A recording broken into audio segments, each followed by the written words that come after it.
Today, let's learn all about Tinder. In this series, you'll hear me say this next sentence many times.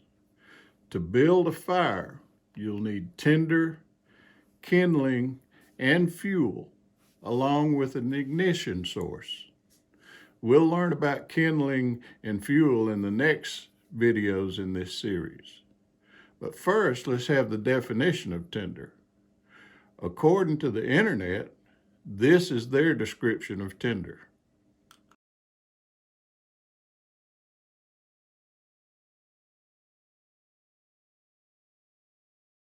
But according to me, Tinder is anything that catches fire easily and quickly. Let's take that a step further. It's anything that you can light with one match, or as the bushcraft guys say, it's anything that'll catch a spark. So let's go outside and find some in nature. Here we have one of the greatest sources of tinder that I've used through my lifetime. It's a field of sage, or as some people call it, broom sage. You can make brooms with it, or you can use it for a wonderful tinder source. Also, right here at the front of my driveway, I have some pampas grass. Or you can move up and use these tips, the blooms of it. They make a wonderful tinder also. Then we have another favorite that a lot of people like to use. Leaves from deciduous trees. It's rained this morning, but these are wet. But they'll work. Then of course there's the ever-present, almost anywhere you look, pine straw. I got the back of the golf cart loaded up with things found in nature that only took me just a few seconds each to grab hold to and be able to use. Here we are at my faithful and trusty testing station. I've got my coffee in my trusty blue and white cup. If you ever see me drinking anything else, out of anything else, that's a signal to call 911 because something's wrong. It's a secret signal from me saying, hey, something's not cool over here. Let's light it and see what happens.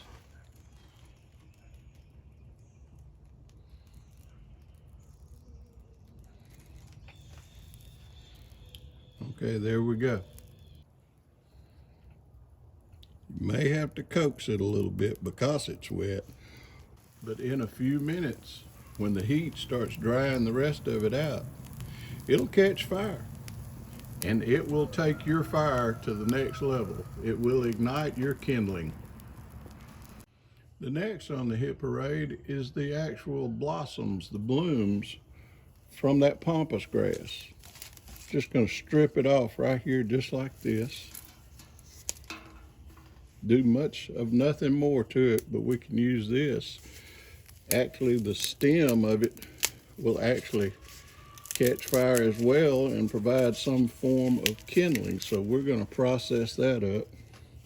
But let's take this, let's spread it all out nice and even. Remember, this is wet. This is wet.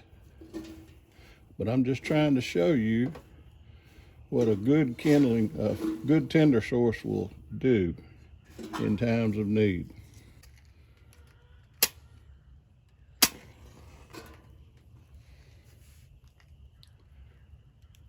This stuff burns really, really quick. So you have to have something else, some dry twigs and stuff on top of it to keep it going. And remember, this is wet. Next on the hit parade is the sage, or the broom sage. You see, I got a good bundle of it here. And if you were to take that and wrap around the bottom and then trim it off flush like that, you could actually make a broom, and that's what people did for centuries. Now to process this, it's real easy. You just take it, break it off like that.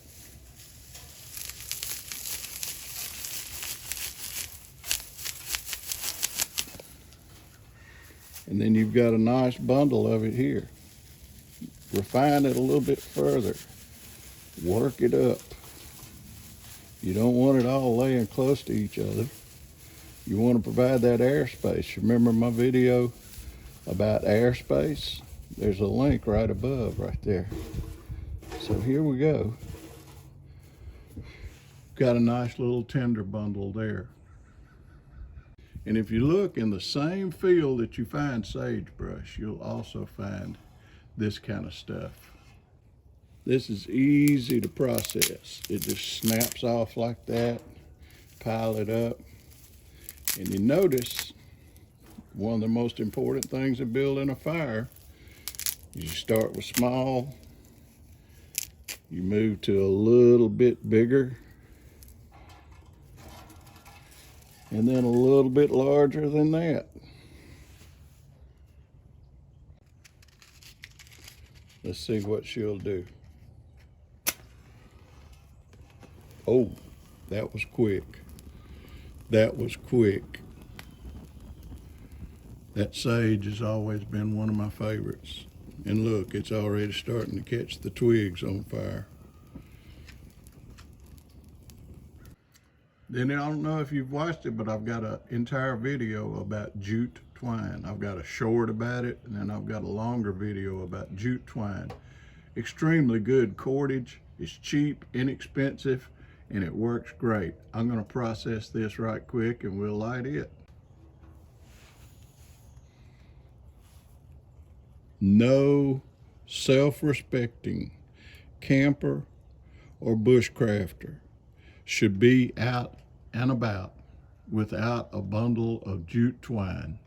There's just absolutely no other way to say it.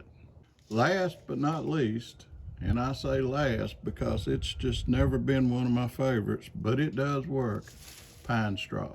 Let me process it and make a bundle. All right, let's see what this semi-wet pine straw will do.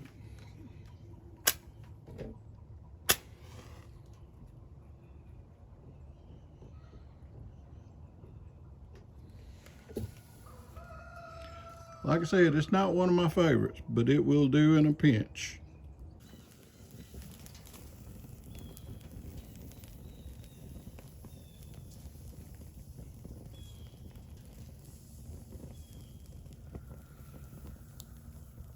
So in conclusion, there's many types of tinder. In nature, you just have to look around you. It's there. You can shave bark strings off of a cedar tree. If you live in the northern climates, you can get a little birch bark. That works great. The thing is, tinder is all around you. Now, the jute twine that I showed you was manufactured, but it was made from fibers of jute, which is natural. It's a plant. Other manufactured tinder could be as simple as emptying the bin of a paper shredder. That stuff really works good. Or cutting a piece of paper into strips and then making it into a ball, or as the bushcrafters like to call it, a bird's nest. Bottom line, you can go on the internet and see chemical fire starters that they have named tinder. They're all over Amazon. And that's a whole other way of starting a fire that we'll talk about. But what I'm teaching you right now, and what I'll continue to teach you, is the age-old method of building a fire with what's around you. When you can build a fire with simply just the things that are around you, you will have mastered the art of fire making. Next episode in the series, kindling. I hope to see you there. Don't forget to like and subscribe and comment. Tell me what you want to see. Tell me how I'm doing. Until then, peace out.